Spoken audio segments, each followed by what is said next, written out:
সবাই কেমন আছেন? আলহামদুলিল্লাহ আমি আপনাদের নাজমা আপু ভালো আছি। তো আজকে রান্নার রেসিপি নিয়ে হাজির হলাম আমি নাজমা আপু। তো আজকে রেসিপি হলো আমি কেতা শাক দিয়ে মসুর ডাল রান্না করবো। তো মসুর ডালগুলো ভালো করে ধুয়ে এখানে ফুটানোর জন্য দিয়ে দিলাম।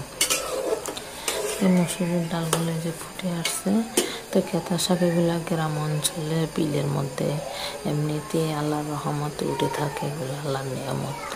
তো আমরা শহরে থাকি, তো আমরা তো কিনে খাই। তো শাকগুলো ভালো করে ধুয়ে নিয়ে এখন আমার মসুর ডালগুলো ফুটছে, এখন আমি শাকগুলো এখানে দিয়ে দিলাম।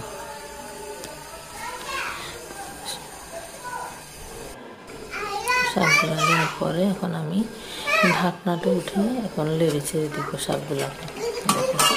মাশাআল্লাহ, দেখতে কতটা লোভনীয়, খেতে অসাধারণ স্বাদ হয়েছে শাকগুলো।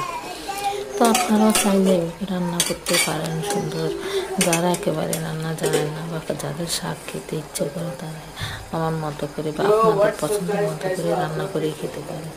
তো এই যে আমার শাকগুলো হয়ে গেছে, আমি এখন এগুলোকে কী করবো, আলাদা করে তেল দিয়ে রসুন দিয়ে বাগার দিব, সেটা আরও টেস্ট। তো এই যে আমি কড়িয়ে বসাই দিলাম, হয়ে গেছে। এখন রসুন দিয়ে দিচ্ছি, এখন রসুন দিয়ে একটু লাল লাল করে নেব ভেজে।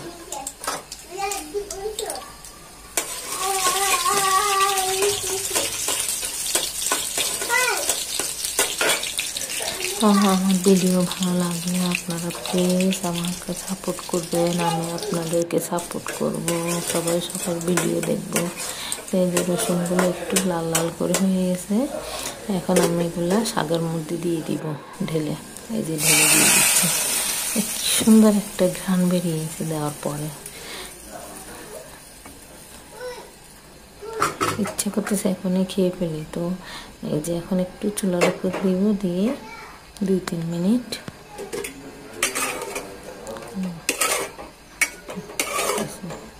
ঢাকনাটা দিয়ে দিব, লেগে চলে।